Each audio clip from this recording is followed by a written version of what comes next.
चीननि जुनय आवलियाव संसाजाक फिल्ड चिचुकु जुनियर एशियान आर्टिस्टिक जिमनास्टिक्स चेम्पियनशिपआव भारतनि जुनियर बुरै बदलनि कोचनि बारजाव तंगै तंग त्रिपुरानि गोल्डेन गार्ल दूरदर्शन बाय ककमालै मुंग थंनायनि सिमी कोच ओंमानि सिमुंनो रमैथि शाखा दीपा कर्मकार। ভারতীয় জিমন্যাস্টিকের ইতিহাসে একটি অনন্য নাম হলো দীপা কর্মকার। দেশের জন্য একের পর এক গৌরব অর্জনের পর এখন তিনি এক নতুন ইনিংস শুরু করেছেন। সম্প্রতি চীনে আয়োজিত 19তম জুনিয়র এশিয়ান আর্টিস্টিক জিমন্যাস্টিক চ্যাম্পিয়নশিপে তিনি দলের কোচ হিসাবে সেখানে উপস্থিত ছিলেন।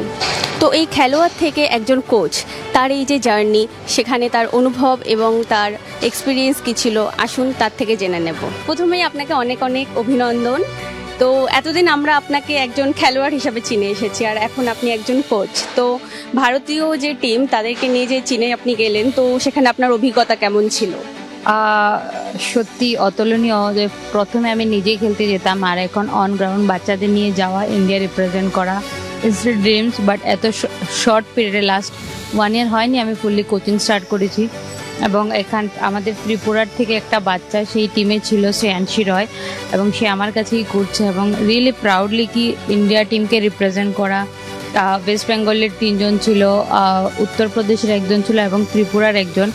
এবং স্পেশালি যখন আমাদের সাথের যে কোচেসরা ছিল আদার্স কান্ট্রি, ওরা দেখতো অ্যাজ এ প্লেয়ার খেলতে, এখন অন গ্রাউন্ড ওদের সাথে কোচিং হয়ে কাজ করতে। তো দুটো জিনিসের মধ্যে সত্যি খুব proud movement, because sometimes I am represent as athlete, nowadays I am represent as coach. This is too different. Specially যখন পোডিয়ামে বাচ্চারা করছে আর আমরা নিচের থেকে ওদের ডাইরেকশন দিচ্ছি, এটাই আলাদাই অনুভব ছিল। সবসময় স্যার বলতো, যখন কোচ হবি তখন বুঝতে পারবি কোচের মর্মটা কি, কোচ কীভাবে পরিশ্রম করে, কতটা টেনশানে থাকে।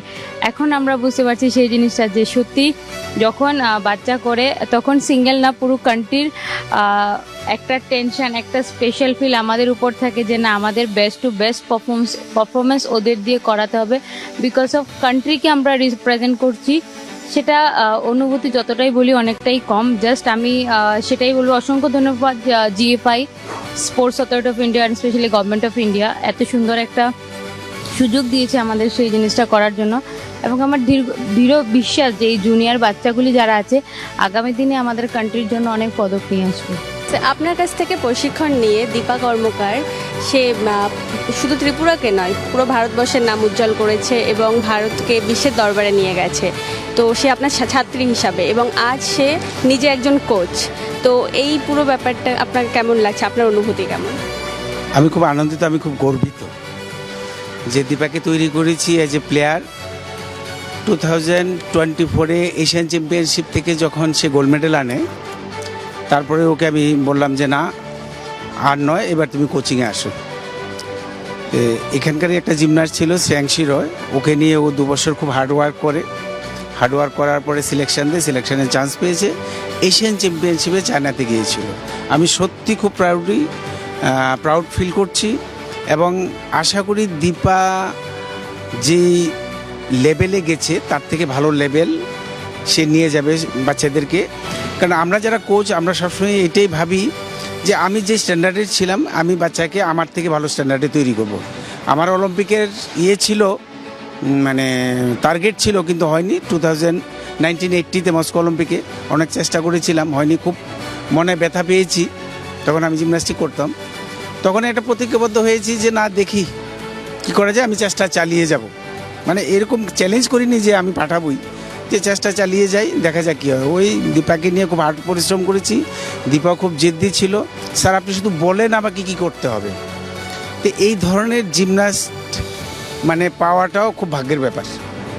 পরিশ্রম করেছি, এখন রেজাল্টও মোটামুটি পেয়েছি। এখন দেখা যাক দীপা কী করে। এতক্ষণ আমরা শুনে নিলাম দীপা কর্মকারের কথা। উনি আশা প্রকাশ করেছেন যে ভবিষ্যতে ত্রিপুরা থেকে ওনার থেকেও আরও অনেক বড় মাপের খেলোয়াড় বেরিয়ে আসবে। ত্রিপুরার NSRCC থেকে ক্যামেরা পার্সন সুব্রত সাহার সঙ্গে আমি সোহানা মুন্সি, দূরদর্শন সংবাদ, ত্রিপুরা।